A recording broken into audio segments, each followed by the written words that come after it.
बिहार के एक छोटे से कस्बे रूपनगर में रहने वाली सुहानी नाम की 14 वर्षीय लड़की बचपन से ही पढ़ाई में बहुत तेज थी।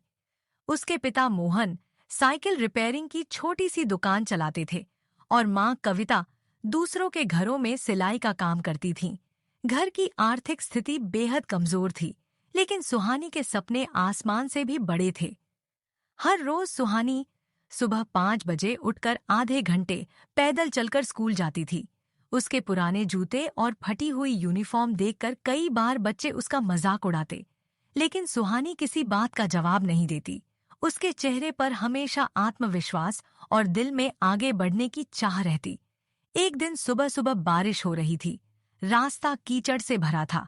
फिर भी सुहानी भीगते भीगते स्कूल पहुंची, लेकिन जैसे ही वह अपनी कक्षा के दरवाजे तक पहुंची, उसकी टीचर सुचित्रा मैडम ने उसे डांटते हुए बाहर रोक दिया।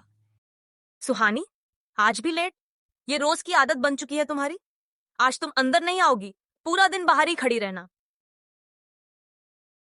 सुहानी की आंखों में पानी आ गया, लेकिन उसने चुपचाप सिर झुकाकर वहीं खड़े होकर कक्षा में पढ़ाई सुननी शुरू कर दी। भले ही उसे अंदर बैठने की अनुमति नहीं थी, मगर उसका ध्यान पाठ पर ही था। स्कूल से लौटकर सुहानी अपने पिता की दुकान पर भी मदद करती।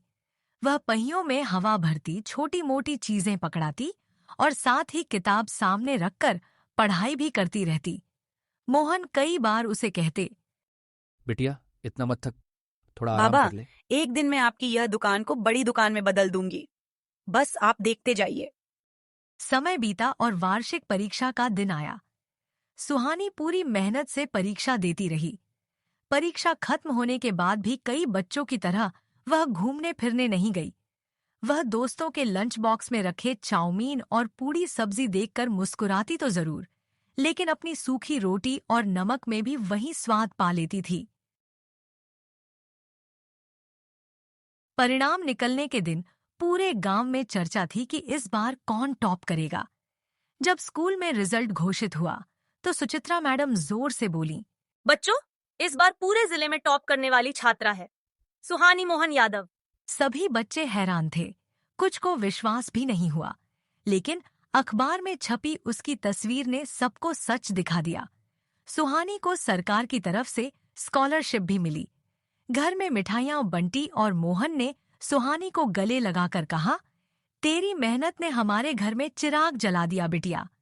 स्कॉलरशिप से सुहानी ने अपनी पढ़ाई जारी रखी। 10वीं और फिर 12वीं में भी उसने टॉप किया। अब वह बड़े सपने देखने लगी, एयरफोर्स में पायलट बनने का सपना। लेकिन एक दिन समस्या फिर सामने आ गई। पायलट ट्रेनिंग के लिए उसे एक खास कोचिंग में दाखिला लेना था, जिसकी फीस बहुत अधिक थी। मोहन और कविता इतने पैसों का इंतजाम नहीं कर सकते थे। हम दोनों कुछ ना कुछ कर लेंगे, मगर सुहानी का सपना नहीं टूटने देंगे। कविता आधी रात तक सिलाई करती और मोहन सुबह सुबह रिक्शा चलाने लगा, ताकि कुछ अतिरिक्त पैसे आ सके। यह सब देखकर सुहानी का दिल भर आया।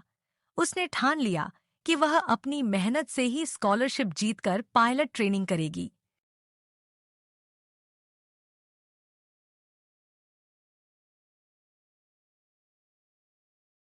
उसने दिन रात पढ़ाई की। कई कई घंटे बिना उठे किताबों में डूबे रहना उसकी आदत बन गई।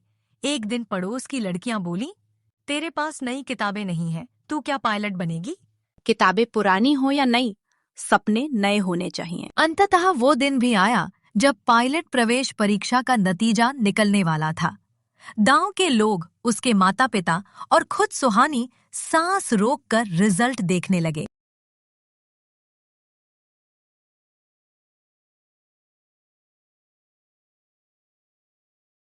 और जैसे ही स्क्रीन पर उसका नाम आया, एयरफोर्स पायलट सिलेक्शन सिलेक्टेड, एक पल के लिए सुहानी को लगा कि वो सपना देख रही है।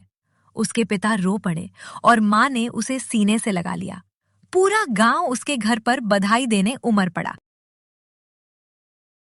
आज सुहानी भारतीय वायुसेना में एक जांबाज पायलट है। उसके घर की टूटी दीवारें अब सीमेंट की मजबूत दीवारों में बदल चुकी हैं। सुहानी अक्सर कहती है, अगर सपनों पर भरोसा हो और खुद पर यकीन, तो परिस्थिति कैसी भी हो, उड़ान जरूर मिलती है।